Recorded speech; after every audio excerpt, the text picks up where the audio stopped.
All right, good afternoon, everyone. And if everybody can just go on mute, we'll be good. I'm Rod Schulhauser here at Rock Advisors, and we got a great little session here. I'm going to be introducing you momentarily to our guest speaker. But just to kick things off, just wanted to let all of our developer audience know about what's coming up. We've got a few exciting webinars. Leading the Shift is coming out at the end of this month. We've got a Women in Commercial Real Estate session developed by the women, produced by the women, and definitely aimed at the women and the men. Great content coming that way. Also, the AI to ROI is coming out early May. This is going to be a really cool session. Dr. Adam Gower from California, he's in the commercial real estate space, but we're not. He's not going to be talking about chat GPT prompts. He's going to be talking about some much deeper AI and how it's being deployed south of the border in the US already, and how to actually make that work for you and your business as well. So that's going to be a really cool session. We've also got a session, part two of the financial fundamentals coming up. That's the focus on the development pro forma with realistic examples. Part one was all about just general terminology and things like that. Excited to bring the team forward for you to learn about that one towards the end of May. And the year finishes up beginning of December at the Toronto Real Estate Forum, where we run our annual apartment development and affordable housing conference. That will be another full day of apartment development content, issues, definitely some of the political aspects of the things that need to happen to really make apartment development work again here in our country. So we're looking forward to that. And lastly, as you know, Derek Lobo, he founded last year the National Apartment Council. They're going to be running their very first event. This is the AGM for that association. But on September 22nd, on stage, that part of the event will be open to the general public, to private apartment or really any apartment developers here in Canada can attend the 22nd. So stay tuned for more on that. Benjamin Tall, as well as I know Sharon is good. She's the president of the NMHC in the U.S. She's already going to be up here, and so I know there are going to be a few other guest speakers that are going to be announced in the coming months. But that'll be an exciting time as well. Now let's get ready for what we're doing here today. If you've got any questions throughout this webinar, feel free to put that into the chat box as we go. We'll monitor it. If there's a timely question that we'll address midstream, we'll do that. We'll go back and we'll cover anything at the end, because we will have a live Q&A towards the back end as well. So that's a couple of ways you can engage our guest speaker that way. And for all of you that do ask for this, of course, we will make the replay and the slides available. And you'll get an email. All of our registrants will get an email after our webinar with those instructions. And let's move on to what matters most. We got Ethan here, Ethan Fernhaber from the Midwest in the US.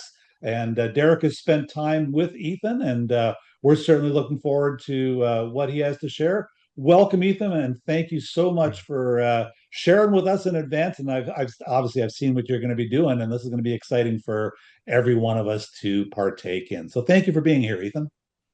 What an honor to be here, Rod, and thank you for creating value for our industry. And I'm excited to learn about how we might cross-pollinate across the borders. I think we're human beings before we're Canadians and Americans, and I'm really excited to share what we've been up to over the next hour. Sounds good. All right, all over to you now, Ethan. Yeah, well, the most important part of what we do is the people, and Volumod right now has about 100 individuals who produce 2 floors per day. Yesterday, I had the opportunity to cut 170 steaks, and we grilled out for lunch because they've hit their production goals consistently for 3 weeks. But we believe that these lives are being transformed while we're creating these sacred spaces. About 25% of our workforce are formerly incarcerated individuals, and we say that not to brag about what we've done, but to unlock the talent of an underreached people group. These are some of the most loyal and productive workers that we've got. So just wanted to point that out. Launching a modular business isn't an easy thing to do, and we are completely vertically integrated from land acquisition to property management. So we can go all the way from the cornfield to the doorbell.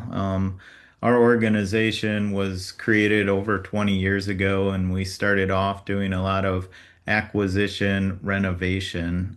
We've got 33 communities scattered across the state of Indiana, and our goal is to have 40 communities by 2030.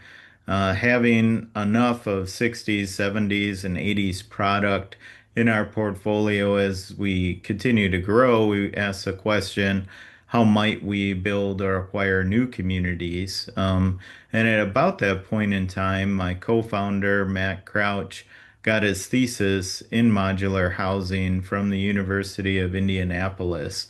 I went to his presentation and he was clear in that presentation that modular was a better way to build. So that sent us on a search for a house factory, and thankfully we were able to find one. It was a helicopter transmission factory originally, and we purchased it and renovated it. If you guys would visit the factory today, you would see a 30,000 square foot entrepreneurship center attached to the front part of the house factory.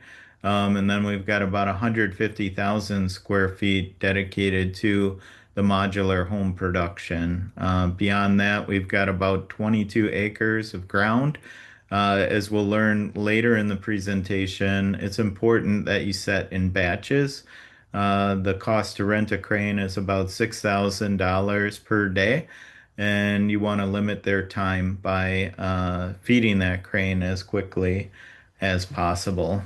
Uh, there's a lot of misconceptions about modular development, and I wanted to do a little Q&A here, or true false questions.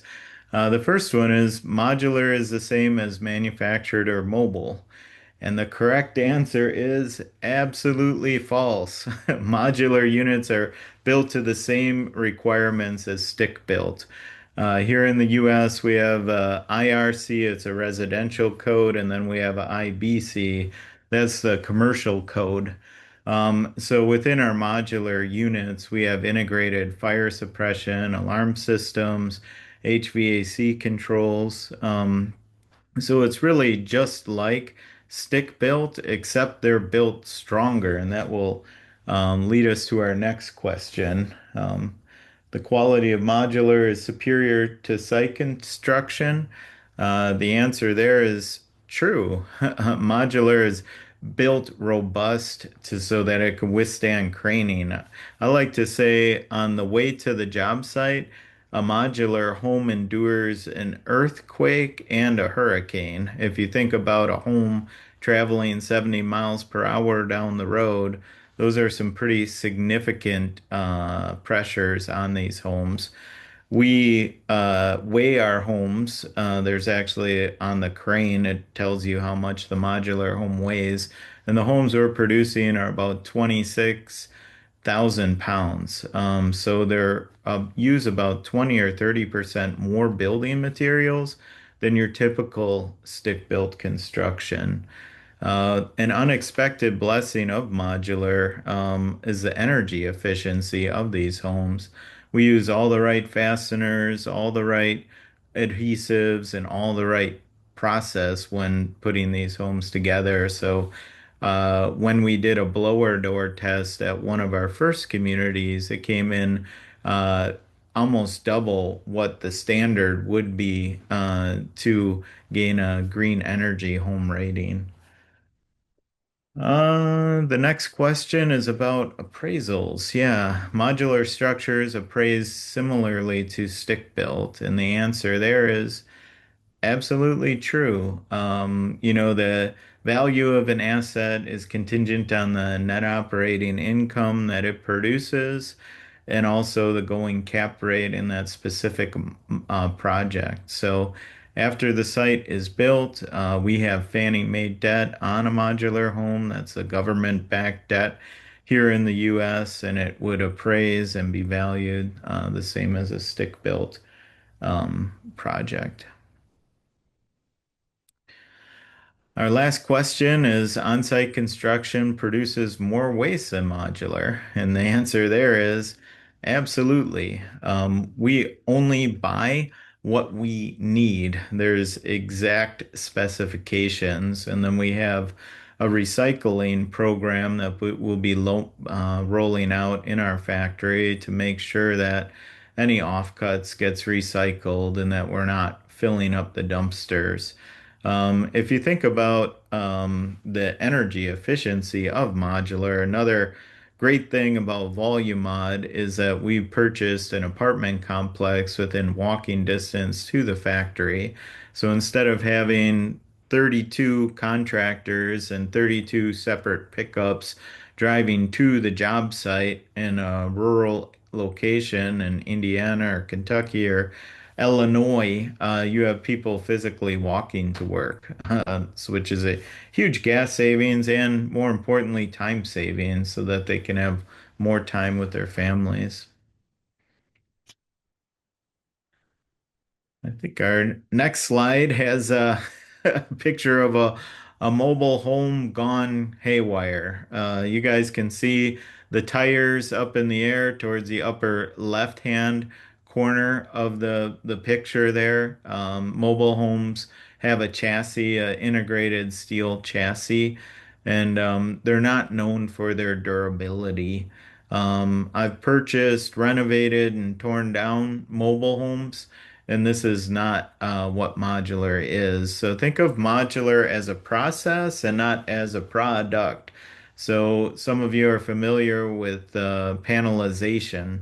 It's kind of like panelization, but we do everything. There's integrated mechanical systems, and really, with the skilled trade shortage that exists here in our market, and now with some of the actions that are being taken with immigration, the construction workforce is hard to find. So, what we're doing is taking construction and putting it into a predictable box. Think of modular as like giant Legos, and this is a project that was built right here in Indianapolis, probably 15 minutes south of my home. This is a 32 unit apartment complex. I believe it was set in the course of a week. You can see it in real time there. This community was purchased or built by an incremental developer. This was his second project that he built. He had exited a company, and wanted to reinvest his wealth in real estate. Real estate is a great place to invest, and also a great place uh, to have tax advantages as well. Depreciation can offset earned income here in the US. And so for him, this was a legacy investment. He named the complex after his daughter. And we were excited to be the ones were building it for him. I know everyone on this call wants to talk about meaningful specifics, right? No one's here for just a slideshow and smoke and mirrors, right? So here's a complex that we built ourselves. It's located in Anderson, Indiana. This was our community's first development in 20 years. This development started by purchasing a 60,000 square foot building, chopping it in half, and donating the front half to a church. That church, Mercy Road, Anderson, now has more than 1,000 congregants, and the second part of that building was a 30,000 square foot structure that we turned into an entrepreneurship center. That entrepreneurship center, Energy, is a separate nonprofit with a YMCA integrated. They're on a master lease within that building. But we're here to talk about multifamily. So we planted 54 units there in Anderson. Our total project cost is right around 180,000, per door, with the hard cost being about 160,000. We've got a construction loan with a credit union. We're paying 6.25 interest, and the rent is 150 per month. We leased up quick. We were filled up in only 3 months. So it went a little bit quicker than what we realized. We may have been able to get a little bit more on rent since there wasn't much new construction there. We really had a hard time placing where that rent should be. So the going in cap rate was just over 5.5%. So if you compare the modular to stick built, we saved about 4 months off of the construction time. With modular, the time savings can be between 20% and 40%. This was our third project, so we're still kind of getting the kinks out. We started that development company and the house factory in the last 5 years, so there's still a lot of newness. We saved $50,000 on this project, which is, something, but it's not as good as we will be as we move forward.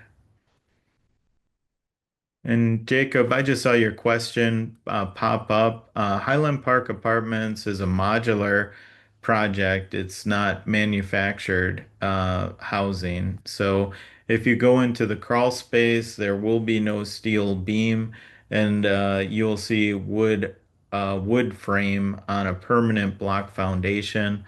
Our foundations are the most important part of what we do. We do a poured foundation with an integrated sump pump, and then we do spray foam on the inside as well to make sure that the energy efficiency is realized on the new build project.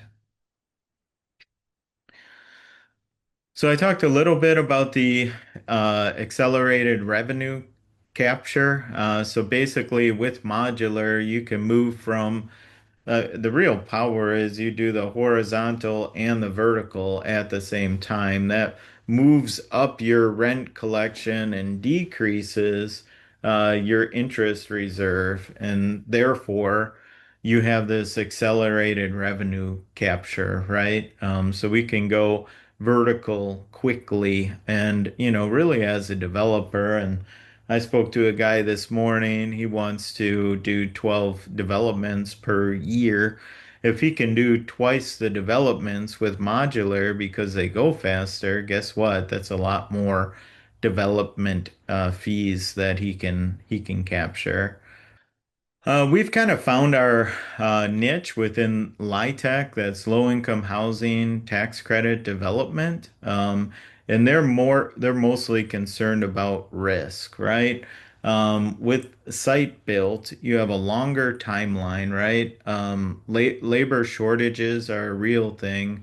Here in the US, we have ICE, and they have done deportations from construction sites here nearby. A lot of our trade partners in this industry may not have a legal status, and therefore that is a big risk for site built construction. Then you have weather delays as well, right? And those can impact all aspects of construction, and quality using a subcontractor base is hard to maintain. It's hard to be with the electrician in every single unit. There was a different project that was stick built recently near us, and they had half of the outlets at the wrong height and had to go in and redo all of them. In modular, the big advantage is that we can set 15,000 square feet a day. So think about 15 units per day, 45 units per week. That's a big deal. Our labor force is there. Everybody with us is a I-9 verified W-2 employee on the factory floor. So it is an assurance that we will hit our production goals. Currently, we have about 100 people on the floor in the factory. We have about 15 people in the corporate office who help with HR and accounting and engineering and procurement. Um, the only time the weather really affects us would be on our set day, and we will not set if it's raining, and we will not set if it's too windy out. So you may have that day move 3 days, maybe 5 days, but it's not going to be a months or weeks delay. Currently, we're producing 2 floors per day. There's about 250 working days in a year, so about 500 units per year. We will celebrate our 1,000th unit being produced since startup this year, and we hope to triple our production in the years ahead. So eventually, the factory will be able to produce 1,800 units a year. Um, Another advantage of quality are all the inspection points. We have a 150 point inspection process. If you think of modular more like an automobile assembly line, that's exactly what modular is. We can integrate all of the code nuances of these low-income housing tax credit properties and into our inspection process. We've never done a project in Canada, but to do the things required with insulation would not be a big deal. You could do modular as well around the coast, where there could be uh, hurricanes or tornadoes. We currently ship about a 300-mile radius. So we've done projects in Michigan, we've done projects in Kentucky. We'd feel comfortable going to Ohio and Illinois, but we're not prepared to go across the border at this point in time and try to figure out all the nuances of Canadian regulations. The next slide has the true value proposition that modular offers, and that's that 40 to 50% faster time frame. So basically, while your bulldozer is putting in your roads, we can be creating your unit. Typically, we would let all those units stack up in our yard, and then we would run them with a shuttle to the site. So that crane, you guys remember, $6,000 per day. I consider it's a big hungry monster, and you got to keep it fed with these modular boxes. So we want to set 6 homes, 7 homes, 8 homes, 9 homes per day with that crane to spread that cost out as soon as possible. And it's truly miraculous when the neighborhood sees these communities spring up out of nowhere. But that's really the gain. These units ship about 95% complete. So we have appliances installed, we have blinds installed, the drywall is all been done. Sometimes we'll do the top coat of paint. Sometimes we'll allow that to be done on site. We have the flooring in, the cabinets in, the hot water heater in. And when it comes to site, you really need to just do your mechanical connections. And then on a 3-story or 4-story, you would need to install your permanent roof system, your permanent siding, and then gutters to finish your project off. But it's really that timeline that's most helpful with modular. Yeah, and once again, it can be flooding in Indianapolis, but it's a good day inside of Volumod. Our factory is unique. We've added some heating and also some air conditioning, so we're able to temper the weather. You can see some of the ladies in that picture. Females are a big part of our workforce. They've been super helpful in several areas of the organization. We also have immigrants to the U.S. as well as veterans working together. It's a super diverse and powerful team. You guys can see the cabinets that are being produced there. And those cabinets are made by a CNC machine that we purchased. It's a question about financing and permitting approvals. We do bank debt on our projects for the construction loan, and then we would convert it to Fannie Mae if it's going to be a long-term hold. If it's a merchant build, we would just sell it. As far as the permitting goes, a lot of municipalities have this false belief that, oh, this is an RV or this is a trailer. That's really not the case. These are modular homes built as strong or better than stick built. So thankfully, all of our rezoning attempts have been approved. We've not been turned down yet. And a lot of times when we bring the government official through the factory along with their inspection team, they're super impressed by the way that these homes are built and put together. If you own the factory, you get to control what the factory produces, right? So we can either build Teslas or we can build Pintos. It's completely up to us. We've got a big portfolio of real estate. I plan on owning 40 communities in perpetuity. I don't want to put out garbage because guess what? If I put out garbage, then I need to fix it. And that's not why we're building new communities. We want a very small amount of maintenance on our communities, and we don't want warranty calls with modular. So we are producing a high quality product that we intend to last a long time. So yeah, the capabilities, 1,560 feet per day to 2,300 per day, and we plan to go faster and faster and faster, and then the site assembly, about just under 20,000 square feet per day. Currently, we're producing all rental communities, but our homes have been purchased and sold to third-party developers.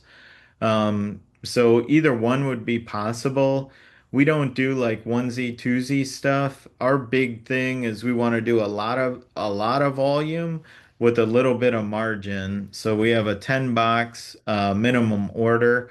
If somebody was going to build out a whole subdivision, they certainly could place a large order with Volumod for that, but we're not out here to do, one single family at a time. We really need high volume, low margin to be able to produce the highest quality product at the most affordable price.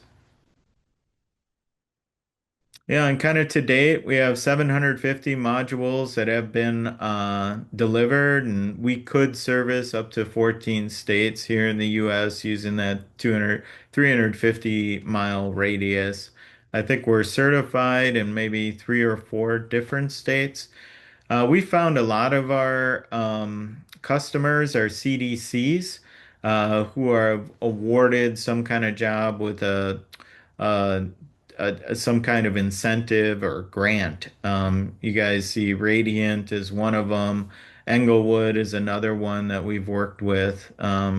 Clayton Watkins is our affordable developer down in Kentucky. They're placed their fourth modular development order. They're in love with what we're up to, and they've been a great trade partner of ours.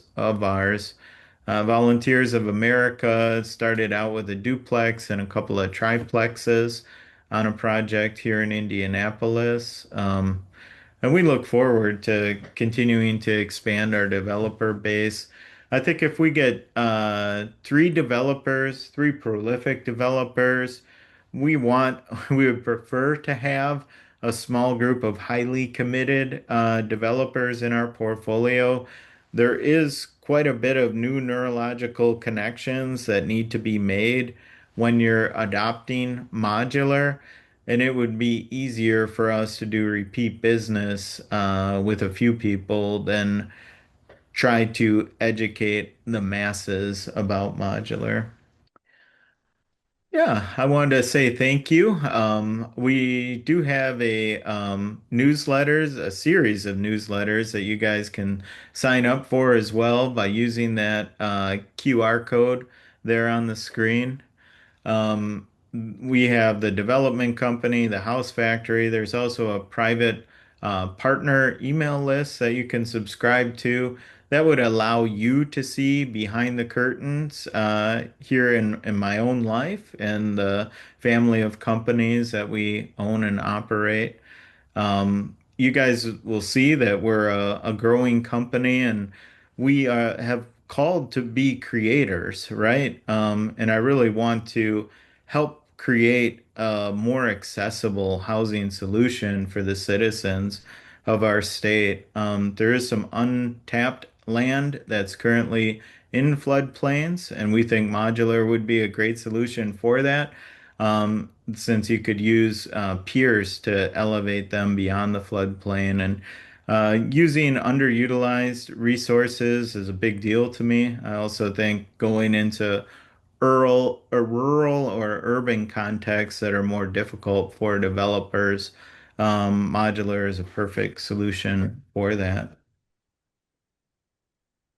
Well, that's great, Ethan. I mean, obviously we're gonna have some questions that will show up here, and we'll address those. The one question I just wanted to just maybe kick things off with, Ethan, would be, you've mentioned that you're new into the runway of what you envision happening.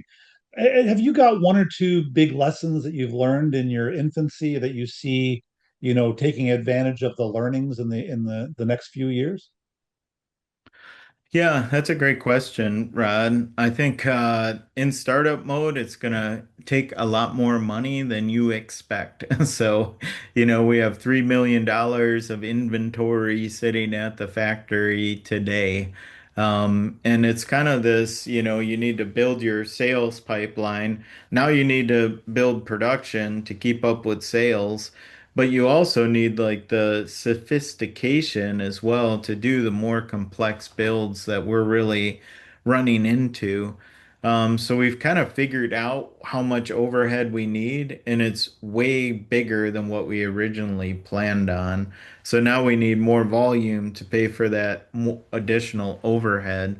And so we figured out our new break-even point, and thankfully, we've been able to get the sales to support that growth.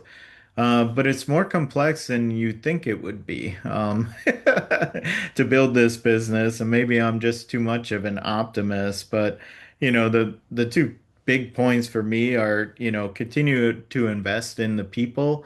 You need a higher caliber individual than you would originally predict to be able to coordinate all the different things that needs to happen on time to keep 100 people working effectively day after day. And then to just make sure that you're well capitalized. I think that we're unique in that we have thousands of apartments that are operating extremely well. And that has been a blessing. If I would have started a modular company with no ability to purchase my own units and no sustainable revenue model, it wouldn't have worked out as well as it has. What would and we'll get to some of the questions here in the chat box in a second. In terms of, because you said something very interesting there, Ethan, which was you talked about the complexity, because maybe there's this preconceived notion that, oh, this is just like Lego blocks and we're just going to go doom, doom, doom every time we do it. What are some of the customization aspects that maybe people on this call should be aware of? Because as much as it is cookie cutter, so to speak, there is some custom aspects. Is that correct or not? No, absolutely. I would say two things that come to mind are like the scope of work for the subcontractors. So we needed to create a whole new subcontractor base, and for the electricians, their scope of work went from this big to this big. So how do you clearly communicate what your scope of work is? And one of my business partners, Tony, is a very visual person. So we do everything color coded. So electrician, it's your job to run the green lines. The red lines is what the factory does. That's the way that it will be. And so educating that subcontractor base on the scope of work is such a big deal. And we've even created like connections manuals of how, you'll bring in the main electric line to the meter base and then run the wire to the sub panel is already there. So those meaningful specifics will take the electrician's quote, and slice it from what it usually would be to maybe 15% of what it would be. So those mechanical connections, it was a big deal for us to get certified to run the fire suppression lines within the factory as well, and how those units are tested within the factory. And we hold air in them as they head down the line to assure there's no leaks. A building's biggest enemy is always water, right? So how can we keep our units dry? And if you have a set crew that's excited to, set a building with no permanent roof structure on a rainy day, that's not a good thing, Keep your Yeah. be patient and keep your tarps on hand, because you got to protect these buildings at all costs. Yeah. Now, Azar followed up with his earlier question, I think, when you were in one of the earlier slides about, the cold weather in Canada. Now, as soon as you mentioned Michigan in your states of out, of course, that's me, Michigan, Ontario, wherever people may be. I guess his question just centers around, yeah, I'm assuming that things are faring well in Michigan. Number two would be, did you have to do anything different there, compared to Kentucky, let's say? Oh, sure, yeah. So here in the US, they calculate snow loads and then R values as well. And we can build super tight and super insulated mods. As long as you can draw it up, we can build it. So the project that we built is in Bel Air, Michigan. It's on, the northern tip right by Traverse City. So we have no problem with cold temperatures. I'm originally from Wisconsin, and these modular homes, we can build them super strong as well to endure any snow load that might come. Yeah. So. Maybe speak to the one question here about any unique financing issues or requirements that you've encountered on your journey so far. I would say that there are organizations that are a little bit jittery about modular, and we have the ability to bond.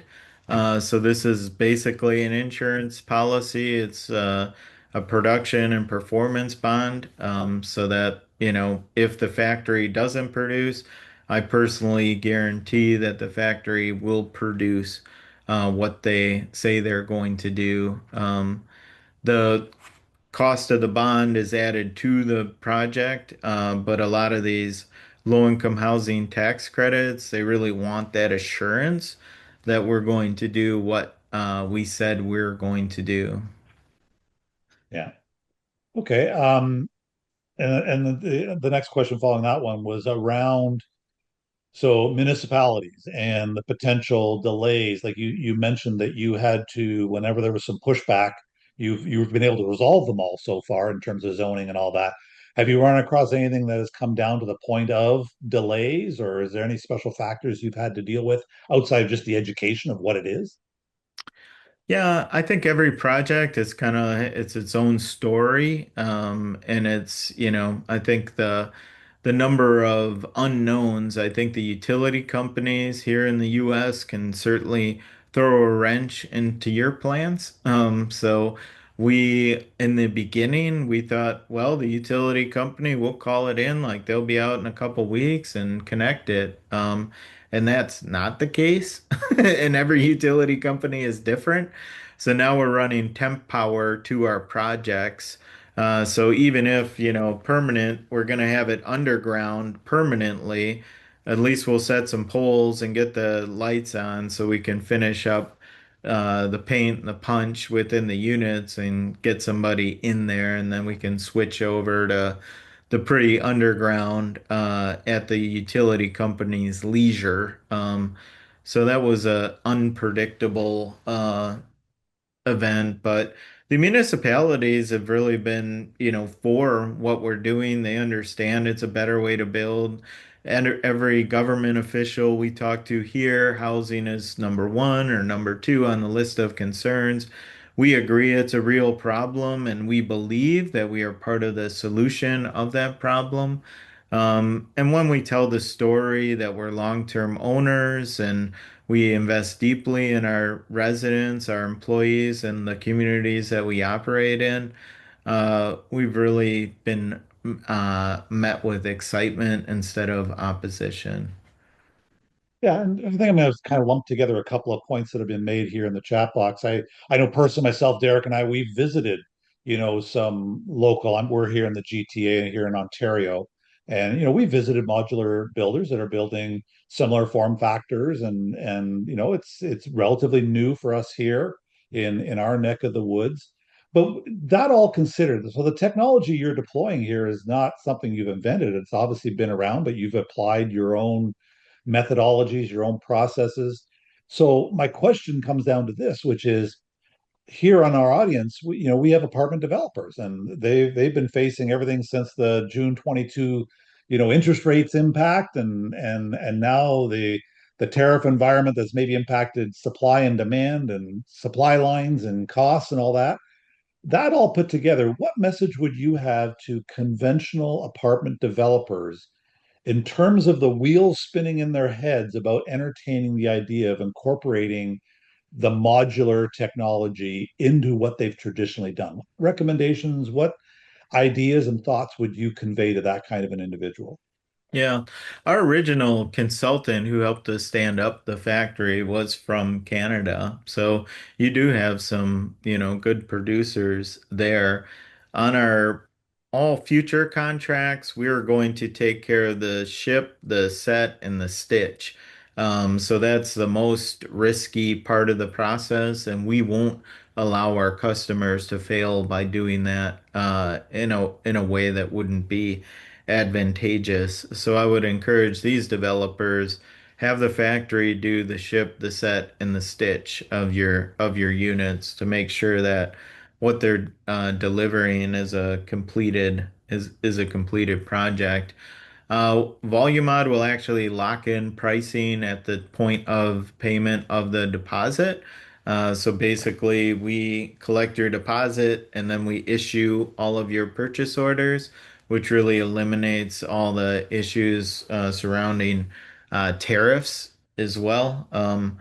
Obviously, interest rates have been a battle on a lot of our projects. We have been doing a swap on our new construction projects so that we can lock in the interest rate even on a draw up construction loan. And that has allowed us to have our development be more predictable. And none of us can say what are the rates going to be in 2 years or 3 years, but at least we know through the duration of the construction, we're going to spend $42 million, and based on the cap rate, the project's going to be worth 58 million or what have you. So And in terms of target market, I remember at the early part of your presentation, you locked into obviously the suppliers that are providing the assisted living or the affordable, just for lack of a better term, we'll call it affordable living. Is there a certain target market in terms of normalized rents that your solution doesn't work in it? Like, or are market rents and below kind of the target? Like, what is the ideal and what is the bandwidth of rents that you think your product attracts? yeah, we need rents to be about $1,400 per month to allow a unit community to be built without any city incentives. Now, we do have a city near us that's donating land to us. They have a requirement that we would build a early learning childcare learning center on that land as a part of that exchange. We're also getting a TIF, which is a financial mechanism to help us with our down payment that we would need to contribute on that land. The state of Indiana is very development focused and friendly. The state of Indiana has about $1.2 billion in ready funds. So it's difficult to make a market rate project work well that's attainable housing. So the housing for the workforce, not the Class A multifamily where the rents might be 2,700, 2,500. So that's kind of where we need to be, 14, 15, $1,600. There are areas in the state where that is possible, but in our rural communities or our urban core, we need some kind of governmental assistance to allow all the math to math. Yeah. Now, for context, that $1,400 a month need, what would market rents be in that market, just for context? I think we typically want to come just below where the market would be. So I would say like 1450, 1500. So in that example of, you need 1,400, that would be kind of at the very low end of market rents, or would market rents be 2,000 and you're targeting a 14? I'm just trying to get a context for the market No, rents typically. yeah, we're just under market Just on most of our communities that we're building without incentives. So we want to provide a superior project product at a lower price. We're not market makers. Our communities don't have tons of amenities. It's not like you couldn't do that with modular. It's just not who we are as yeah. developers. My heart has always been for workforce housing, and that's who we're trying to serve well. No, that makes total sense. And we'll wrap up here very, very soon. But maybe we'll just speak to some of the other questions in terms of form factors. One of the questions was, what limitations do you have vertically and so forth? Maybe just talk a little bit about the form factor constraints here. Yeah, we can go up to 4 stories with wood, and we've done that thus far. Our VP of sales came from a steel modular factory, and they were able to go as high as they wanted to go with steel. But we just have the ability with wood. That works well for Indiana because land isn't that expensive here. There's not many communities that are built with steel and are several stories high. Our factory constraint on the length of the box is 56 feet long. With the highway regulations, you could go up to 76 feet long. We just have big monuments in our former helicopter transmission factory that makes our units a little bit uh, shorter in length than what could be allowed. So our units are small in square footage. We can build up to a 858 unit single box, but you can nest boxes together to make a 1,000 square foot apartment or 1,200 square foot apartment. We'll build them in 16, 13, or 9, 12 foot lengths or widths. So you need a standard width. You need to choose one of the three, and then on the length, that's easier to adjust. But the height, uh, the height needs to be less than 14 feet, so that they can fit underneath the bridges here in Indiana. Makes sense. Well, again, thank you so much, Ethan, and we'll follow up. If there's any other questions, I'll put up some information on how you can connect with us and with Ethan. Definitely, if we get any follow-up questions or things like that. Is there any last thing that you want to convey to the audience, Ethan, in terms of any nuggets of wisdom, any mission critical statements? But just want to give you one last chance to kind of leave any parting thoughts. Yeah, I just wanted to say that modular is a better way to build, and I'm thankful for this opportunity to share that with your audience. So honored by the invitation. You may see some Americans hanging out and your opportunities moving forward. I'm going to send some links to some of my friends. And yeah, I know there's a border between us, but there's more that unites us than divides us. So, Yeah.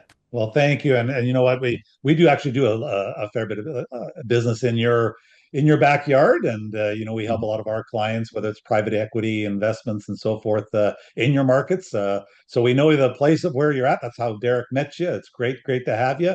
And I'll Yeah. just put up a couple of slides for you know if anybody here has questions or a deeper question than what you have there. You can connect with Dave. We will definitely get you connected with Ethan, and you know you can just stay plugged in with us and. We'll definitely continue this conversation because I already know that on stage on some of our upcoming events, modular and technology is one of the big components that both the National Apartment Council, Rock Advisors are involved in because we definitely see a pathway to that helping the affordability scenario, both sides of the border. Absolutely. So, thank you so much, Ethan. Thank you, everybody. Have a good afternoon, and we'll connect with you all in the near future. Take care.